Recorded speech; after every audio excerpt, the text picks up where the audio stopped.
Tes 1, 2, 3. Video berikut merupakan recorded lecture atau rekaman perkuliahan untuk kelas algoritma dan struktur data di program studi Sistem Informasi. Video ini tidak termasuk dalam video pembelajaran berseri yang dihasilkan oleh channel YouTube Indonesia Belajar. Di sini saya menggunakan channel Indonesia Belajar sebagai media untuk mendistribusikan video ini ke mahasiswa didik di kelas saya. Ini dilakukan sebagai respon terhadap pengurangan aktivitas belajar mengajar secara fisik di lingkungan kampus. Semoga recorded lecture ini dapat dimanfaatkan sebaik-baiknya untuk menggantikan sesi perkuliahan konvensional. Sesi perkuliahan kita kali ini akan memasuki bab 3 dari textbook yang kita gunakan, di mana topik besarnya adalah recursion atau rekursi. Sesi perkuliahan kali ini pun akan terbagi menjadi 2 bagian besar, di mana video ini akan menjadi bagian pertama dari bab 3 ini. Kita mulai ya sesi perkuliahannya. Chapter Overview. You learn about recursion. It's a building block for understanding later chapters in this book. You learn how to break a problem down into a base case and a recursive case. This chapter also includes a lot of pseudocode. Pseudocode is a high-level description of the problem you are trying to solve in code. It's written like code, but it's meant to be closer to human speech. Pada bab ini kita akan mempelajari rekursi atau recursion. Dan ini merupakan dasar yang bisa kita gunakan untuk memahami topik-topik pada bab berikutnya. Di sini kita juga akan belajar untuk memecah suatu permasalahan ke dalam 2 bagian besar, yaitu base case dan recursive case. Dalam bab ini juga akan menghadirkan banyak sekali pseudocode. Pseudocode ini merupakan high-level description dari problem yang coba kita selesaikan. Pseudocode sendiri akan ditulis dengan bentuk yang sangat menyerupai dengan code, tetapi penekanannya lebih pada untuk bisa dipahami dengan mudah oleh manusia. Nah, ini terkait overview dari chapter yang akan kita pelajari. Kita langsung mulai ya pembelajaran untuk bab 3 ini. Recursion. Suppose you are digging through your grandma's attic and come across a mysterious locked suitcase. Nah, semisal saja di sini kita sedang mengunjungi rumah nenek kita, dan sewaktu kita mengeksplorasi rumahnya, kita menemukan sebuah suitcase ya, atau sebuah koper yang cukup misterius, bentuknya lebih kurang seperti ini. Yang menjadikan koper ini cukup misterius adalah karena koper ini memiliki gembok dengan kondisi terkunci. Kita lanjut ya ke slide berikutnya. Grandma tells you that the key for the suitcase is probably in the other box. Di sini nenek mengatakan kepada kita bahwa kunci dari suitcase tersebut itu kemungkinan besar tersimpan pada sebuah box atau sebuah kotak yang lain. Dan ini adalah kotaknya. Nah, bisa kita lihat di sini ya, di dalam kotak ini ternyata terdiri dari sejumlah kotak yang lain. Di mana ini merupakan main box-nya atau kotak utamanya.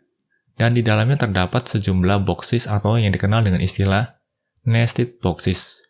Nah, nested boxes ini berarti box di dalam box yang lain. This book contains more boxes, with more boxes inside those boxes.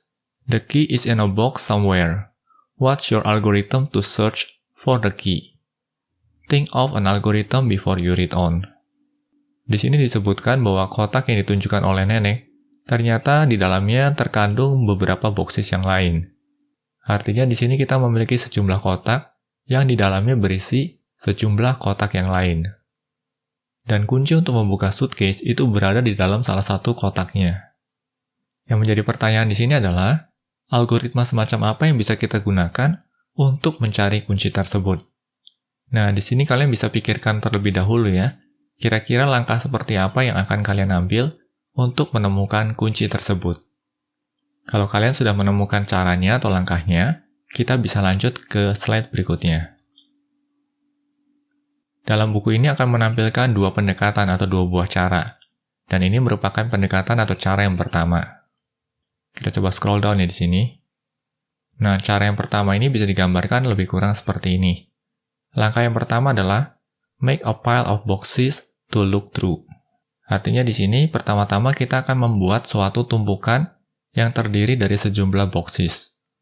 Lalu berikutnya, selama tumpukannya belum habis, maka kita akan melakukan beberapa langkah ini. Langkah yang akan kita lakukan adalah kita akan mengambil box tersebut. Grab a box and look through it. Nah, berarti di sini kita akan ambil box-nya dari tumpukan box tadi, lalu kita coba lihat isinya. Lalu pada poin ketiga, if you find a box, add it to the pile to look through later. Nah, di sini kalau di dalam kotaknya kita menemukan kotak yang lain, maka kotak tersebut akan kita tumpuk lagi ke dalam tumpukan kotak kita, di mana kita akan periksa isinya nanti. Lalu pada poin yang keempat, if you find a key, you are done. Kalau kita menemukan kuncinya, berarti kita sudah selesai. Nah, di sini ada poin kelima ya, repeat, atau ulangi lagi prosesnya. Nah, proses pengulangan ini terjadi ketika kuncinya belum ditemukan, atau ketika kondisi tumpukannya masih belum habis. Di sini disebutkan go back to the pile, artinya kita akan mengecek kembali tumpukan box kita. Nah, selama tumpukan boxnya belum habis, maka kita akan melakukan proses ini berulang kali. Yang perlu diperhatikan dari pendekatan yang pertama adalah kita memiliki yang namanya tumpukan boxes atau tumpukan kotak. Nah, untuk setiap kotak dari tumpukan akan kita ambil satu persatu dan kita akan cek apakah di dalam kotak tersebut mengandung kunci. Kalau di dalam kotak tersebut mengandung kunci, maka prosesnya selesai. Tetapi bila di dalam kotak tersebut terdapat kotak yang lain, maka kotak yang baru tersebut akan kita masukkan ke dalam tumpukan kotak kita. Dan proses ini akan terus berulang sampai tumpukan kotaknya habis. Nah, bagaimana guys? Harapannya bisa dipahami ya. Ini merupakan pendekatan yang pertama. Kita akan coba lihat pendekatan yang kedua. Approach to, atau pendekatan yang kedua. Nah, ini merupakan pendekatan yang kedua, kita akan coba lihat ya. Pada pendekatan yang kedua ini, kita tidak membentuk tumpukan kotak. Tahap pertama dari pendekatan kedua ini adalah look through the box. Kita akan melihat isi box-nya. Lalu pada poin yang kedua, if you find a box, go to step 1.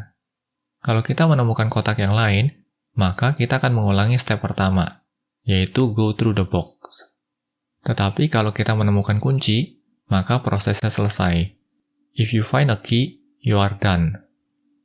Dan ini merupakan ilustrasi secara visual, go through every item in the box. Berarti di sini kita memeriksa setiap item dari kotaknya. Kalau kita menemukan kotak yang lain, maka go through every item in the box. Artinya, kalau kita menemukan kotak yang lain, kita akan memeriksa kotak tersebut. Tetapi, if you find a key, you are done. Kalau kita menemukan kunci, maka prosesnya langsung selesai. Nah, bisa nampak di sini ya. Di sini sama sekali kita tidak membentuk tumpukan kotak. Kita lanjut ya ke slide berikutnya. Loop versus recursion. Which approach seems easier to you? Kalau menurut pendapat kalian, pendekatan manakah yang lebih mudah? Pendekatan yang pertama atau pendekatan yang kedua? Pada pendekatan yang pertama, kita menggunakan proses looping yang dikenal dengan istilah while loop. While the pile isn't empty, grab a box and look through it. Selama tumpukan kotaknya belum habis, maka kita akan mengambil kotak dari tumpukan tersebut dan melakukan pemeriksaan. Lalu skrip yang ada di bawah ini merupakan pseudocode-nya. Nah, di sini saya perlu ingatkan ya, ini merupakan pseudocode dan bukan merupakan code yang bisa langsung dieksekusi. Tujuan dari code ini adalah untuk memahami logikanya. Kalau kita lihat di sini ya, di sini terdapat sebuah function atau sebuah fungsi dengan nama look for the key. Dan fungsi ini akan menerima sebuah parameter berupa main box atau kotak utamanya. Nah, pada tahapan berikutnya akan terdapat sebuah variabel di mana variabel ini diberi nama pile atau tumpukan. Nah, tumpukan ini dibentuk dari main box-nya. Makanya di sini kita panggil mainbox.makeApile to look through. Nah, di sini saya kembali ingatkan ya, bahwa ini merupakan pseudocode. Artinya, kita tidak bisa secara langsung menjalankan code ini. Mengapa? Karena, pertama, kita sama sekali tidak punya fungsi dengan nama makeApile to look through. Atau dengan kata lain, kalau kalian mau menjadikan code ini berjalan dengan baik, maka kalian harus mempersiapkan terlebih dahulu fungsi makeApile to look through. Lalu berikutnya di sini, setelah tumpukannya terbentuk, maka tumpukan tersebut akan kita masukkan ke dalam proses looping atau proses perulangan. While pile is not empty. selama tumpukannya tidak kosong. Lalu pada tahapan berikutnya adalah, kita akan mengambil satu buah box dari tumpukan tersebut. Makanya kita panggil di sini ya. Box sama dengan pile.grabAbox. Nah, di sini juga sama ya teman-teman, kita tidak punya fungsi dengan nama grabAbox. Kenapa? Karena ini merupakan pseudocode. Artinya, kalau kita paksakan ini untuk dijalankan pada interpreter kita, maka akan menghasilkan pesan error. Kalau kalian memang berniat untuk menjadikan code ini berjalan dengan sempurna, kalian harus membuat fungsi grabAbox. Lalu berikutnya, di sini juga terdapat looping atau perulangan yang lain, tetapi kali ini kita menggunakan for loop, for item in box. Artinya, kita akan memeriksa setiap item di dalam box-nya. Ketika item di dalam box-nya merupakan box yang lain, atau if item is a box, maka item yang berupa box tersebut akan kita append ya, atau akan kita tambahkan pada file-nya atau pada tumpukan box kita. Tetapi bila mana itemnya berupa kunci, elif item is a key, maka kita akan mencetak tulisan found a key. Nah, bagaimana guys terkait dengan pseudocode ini? Harapannya bisa dipahami ya. Ini merupakan pendekatan yang pertama, yaitu pendekatan dengan menggunakan while loop. Kita coba bandingkan ya dengan pendekatan yang kedua. The second way uses recursion. Pendekatan yang kedua menggunakan rekursi atau recursion. Recursion is where a function call itself. Nah, yang dimaksud dengan rekursi adalah ketika sebuah function atau sebuah fungsi memanggil dirinya sendiri. Here's the second way in pseudocode. Nah, untuk bisa memahami dengan lebih baik, berikut adalah pseudocode untuk pendekatan kedua. Di sini kita memiliki sebuah fungsi atau sebuah function dengan nama look for key. Dan function ini akan menerima sebuah parameter berupa box. Lalu selanjutnya, untuk setiap item di dalam box-nya, kita akan melakukan pengecekan. If item is a box, kalau itemnya berupa suatu box, maka kita akan panggil sebuah fungsi look for key item. Dan kalau kita perhatikan di sini ya, look for key ini merupakan nama fungsi yang kita sedang jalankan ini. Artinya, fungsi look for key ini akan memanggil dirinya sendiri. Di mana kali ini, item akan dilewatkan sebagai box. Karena sebelumnya kita sudah melakukan pengecekan ya, if item is a box. Tetapi ketika itemnya bukan berupa box, melainkan sebuah kunci, elif item is a key, maka kita akan mencetak tulisan found the key. Nah, bagaimana guys dengan pseudocode kedua? Harapannya bisa dipahami ya. Di sini kembali saya ingatkan bahwa ini bukan merupakan script yang bisa langsung dieksekusi. Ini merupakan pseudocode. Ada banyak sekali bagian dari script ini yang belum dituliskan implementasinya. Artinya kalau kita tuliskan pseudocode ini pada text editor dan kita jalankan dengan menggunakan Python interpreter, maka bisa dipastikan akan menghasilkan pesan error. Nah, bagaimana guys terkait perbedaan antara looping dengan recursion? Pendekatan mana yang lebih mudah untuk dipahami bagi kalian? Kita coba lanjut ya ke slide berikutnya. Both approaches accomplish the same thing, but the second approach is clearer to me. Recursion is used when it makes the solution clearer. There is no performance benefit to using recursion. In fact, loops are sometimes better for performance. Many important algorithms use recursion, so it's important to understand the concept. Di sini disampaikan bahwa kedua pendekatan ini mampu memecahkan permasalahan. Tetapi kalau diperhatikan, pendekatan kedua ini nampak lebih sederhana. Rekursi atau recursion ini memang cukup umum digunakan untuk menghasilkan suatu solusi yang lebih mudah untuk dipahami.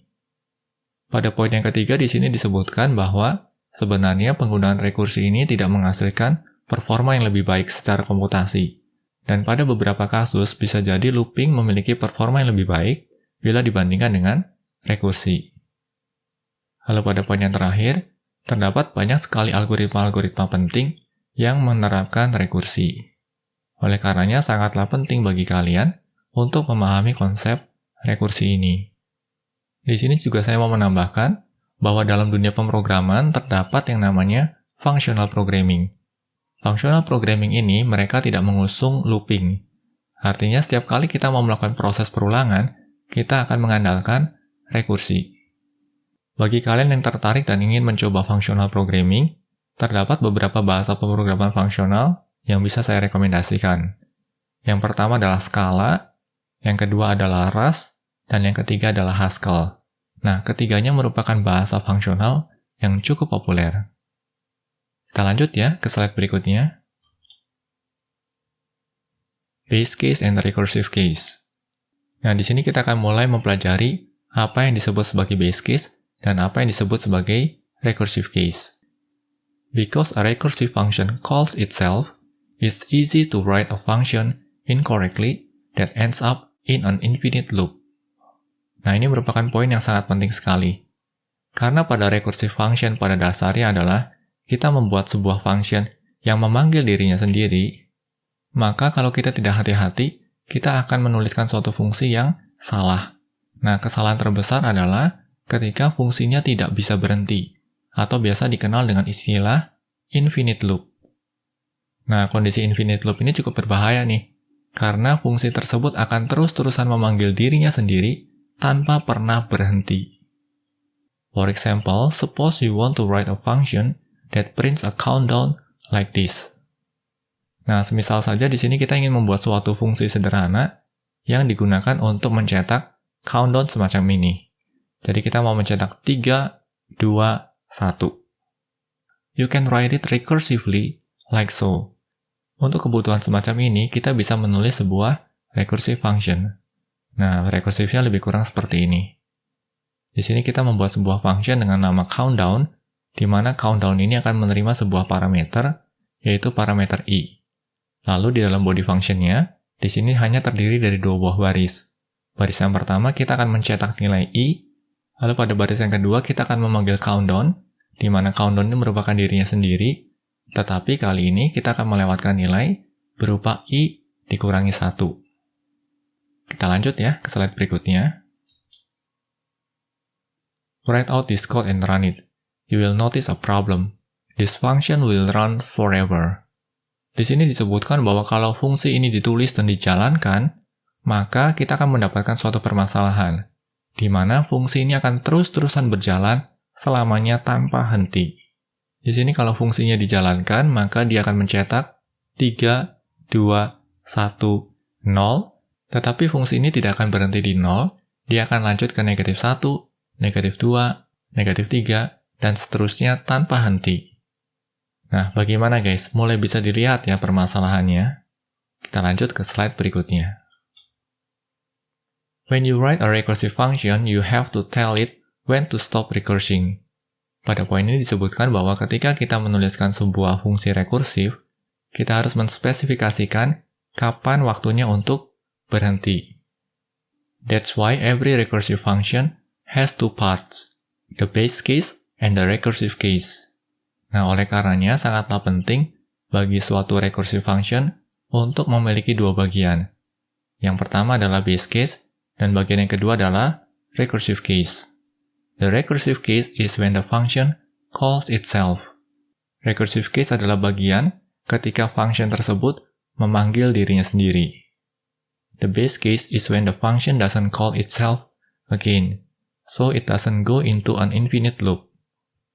Hal base case merupakan bagian dari function di mana berhenti untuk memanggil dirinya sendiri. Dan ini sangat penting sekali ya, karena base case inilah yang akan menjamin recursive function tersebut terhindar dari yang namanya infinite loop. Kita lanjut ya ke slide berikutnya. Let's add a base case to the countdown function. Di sini kita akan menyertakan base case pada countdown function yang sudah kita buat sebelumnya. Nah, ini fungsinya ya, countdown i, lalu dia akan mencetak i. Nah, di sini ada yang namanya base case-nya. Terdapat pengecekan kondisi, if nilai i-nya lebih kecil sama dengan 0, maka dia akan return atau keluar dari function tersebut. Else, atau ketika kondisi ini tidak terpenuhi, maka yang dilakukan adalah countdown i-1. Nah, ini merupakan bagian recursive case-nya. Karena di sini terjadi pemanggilan dirinya sendiri. Kita coba scroll down di sini. Now the function works as expected. It goes something like this. Nah, sekarang fungsinya berjalan sesuai dengan ekspektasi kita. Ilustrasinya lebih kurang seperti ini. Pertama-tama dia akan mencetak nilai I-nya, lalu terjadi pengecekan. Apakah nilai I-nya sudah lebih kecil sama dengan 1? Kalau nilai I-nya sudah lebih kecil sama dengan 1, maka selesai. We are done. Ini merupakan base case-nya. Tetapi ketika base case-nya tidak terpenuhi, maka yang dilakukan adalah dia akan kembali memanggil countdown dengan nilai parameter I-1. Dan ini merupakan bagian recursive case-nya. Ini base case-nya, ini recursive case-nya. Recursive case adalah bagian ketika function memanggil dirinya sendiri, sehingga terjadi proses perulangan. Sedangkan base case merupakan kondisi yang menjadikan recursive ini berhenti melakukan pemanggilan dirinya sendiri. Nah, bagaimana guys terkait dengan base case dan recursive case? Harapannya bisa dipahami ya. Demikian bagian pertama dari bab 3 dari sesi perkuliahan kali ini. Semoga materi yang disampaikan bisa dipahami dengan baik. Dengan adanya materi yang disampaikan dalam format rekaman video ini, sebenarnya mahasiswa memiliki kendali lebih, yaitu kendali untuk mengulang materi yang dirasa masih belum bisa dipahami dengan baik, tanpa harus merasa sungkan kepada saya sebagai pengajar. Fokuskan proses belajar pada satu tujuan, yaitu untuk mendapatkan pemahaman terbaik terkait materi pembelajaran yang disampaikan. Tetap semangat untuk belajar dan jangan sia-siakan usia muda yang kalian miliki. Akhir kata saya mau mengutip pesan yang selalu disampaikan melalui channel Indonesia Belajar ini. Banyak belajar biar bisa bantu banyak orang.